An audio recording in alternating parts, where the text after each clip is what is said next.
right now? You know what? To be honest, I'm not too emotional. You know, I put the hard work in.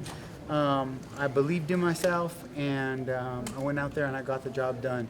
I could have, you know, I could have put a better performance on in my own mind. You know, a fighter is his worst critic, and I played it a little conservative, especially when I was on the top position.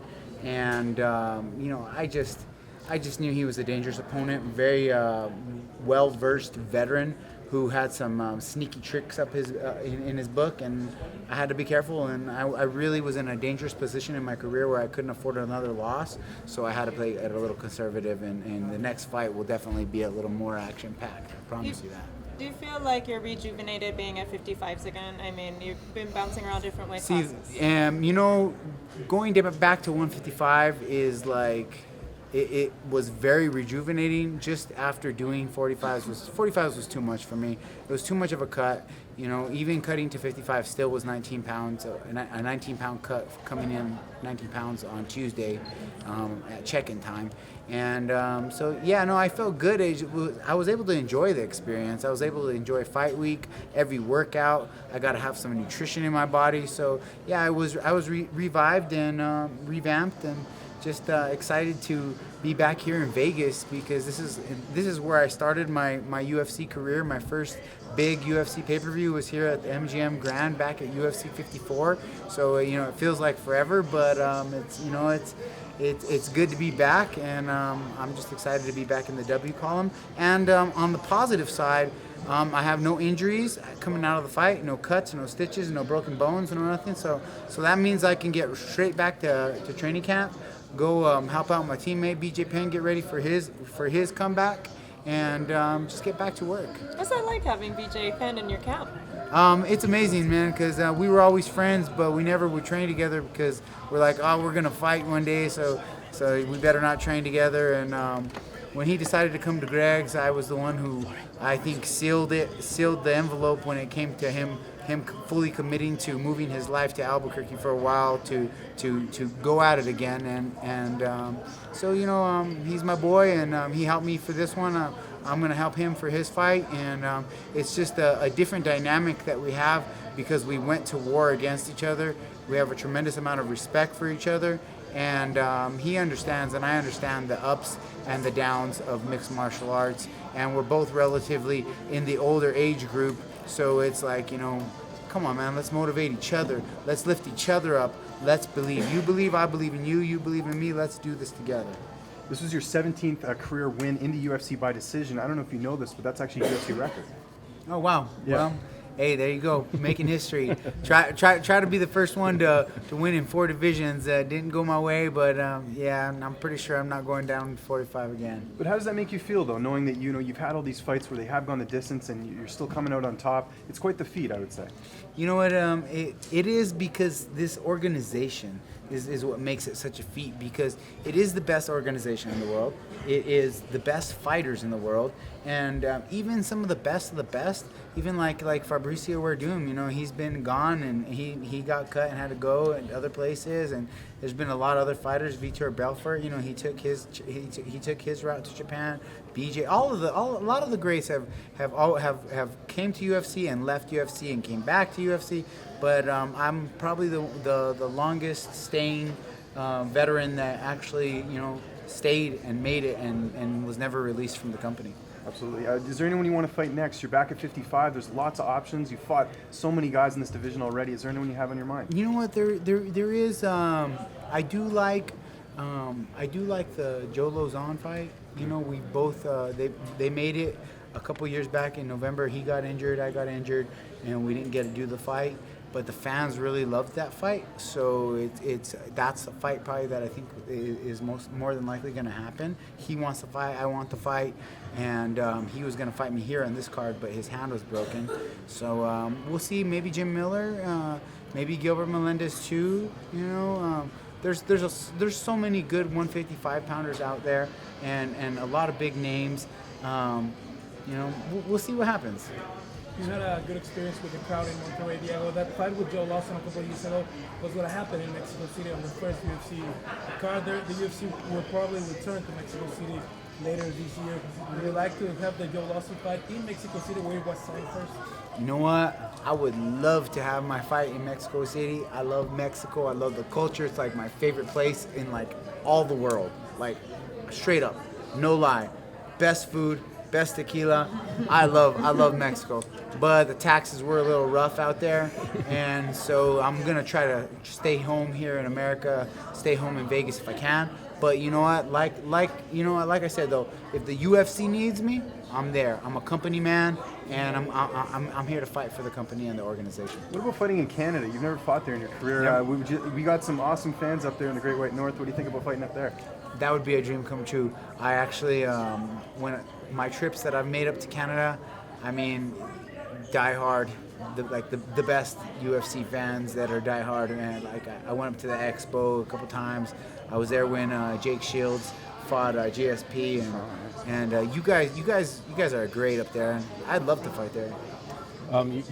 We've mentioned BJ Penn and Joe Lozon and Jim Miller and others. Is it hard for old school warriors like you guys to evolve with the sport? I mean, the sport is changing so fast.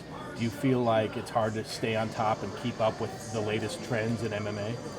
You know what? It is. It is hard to stay with it, but the thing is this, you fight long enough and you fight for the long enough time and you have enough fights, you're going to run into bad luck, you're going to have a hard weight cut here, you're going to take a body shot, you're going to go into a fight with a hurt foot. There's always so many variables in this sport that you can't just say, oh, the guy's not evolving here, the guy's not evolving there. And sometimes the guy's trying to evolve here so much, like for me, for instance, training striking so much, getting away from my wrestling, getting away from my grappling. It's a give take in this sport, and guys are going to have their good strides, the guys are going to have their low strides, and it's going to be ups and downs, and that's how the sport goes. But I think as long as you can maintain health, number one, and stay healthy and take good care of yourself and continue to train with the best in the world.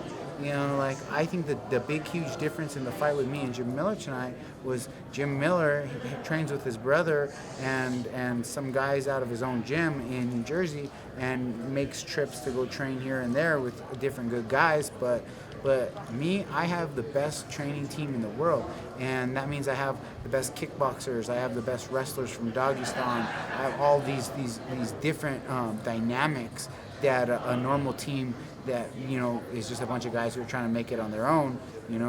It really brings us in New Mexico to the next level, and you're going to see that because we just got our new facility this last year. We haven't even had it for more than like 5 months, but we're rocking hard. You're going to see Holly dominate tonight. You're going to see John make a comeback, BJ make a comeback. I'm making my comeback. And it's going to be a good year for New Mexico, for Albuquerque, and Jackson Wink Academy. What does it mean for you to be the last man standing from the first season of Ultimate Fighter? You could have never imagined that you'd be the only one left in there, right? You know what?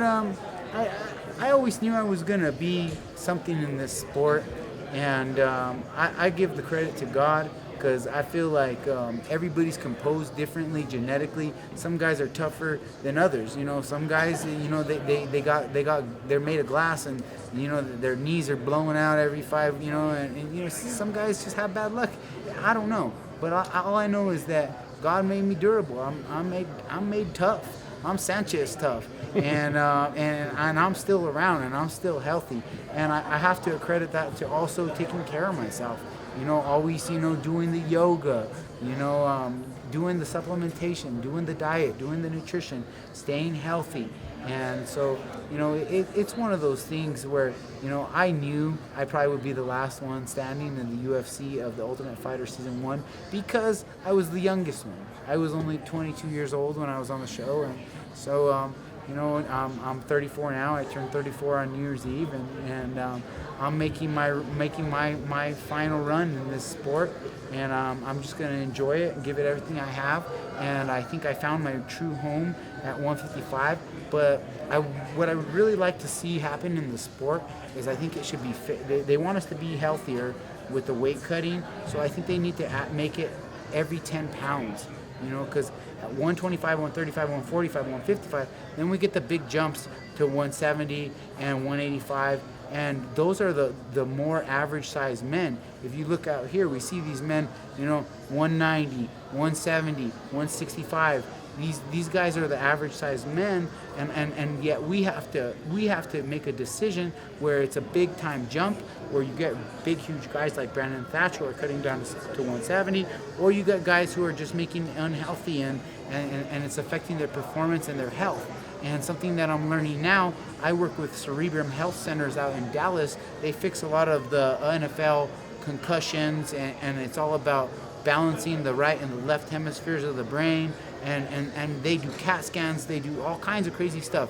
They fix people with Alzheimer's. It's really a evolving technology that they have out there. And so like I'm out there doing that, taking care of my brain health. And I'm realizing the stuff that they're teaching me, not only in diet and nutrition and stuff that you put into your body that causes inflammation in the brain, but dehydration is very, very bad for us, especially as fighters who are getting hit in the head. Dehydration is the worst thing that we could do. And so I'm hoping that we'll make it at least a minimum of every 10 pounds, and it makes for more of those big, huge super fights anyway, of champion versus champion that, all the MMA fans love to see those champion versus champion fights, and I think it would be great for the sport. I want to be an ambassador for it. If it was to happen, I would look to probably fight at 165, and I would like to see the rest of the MMA community and the fighters only cutting 10 pounds. I think that all the fighters would be healthier, and it would just be better for the sport.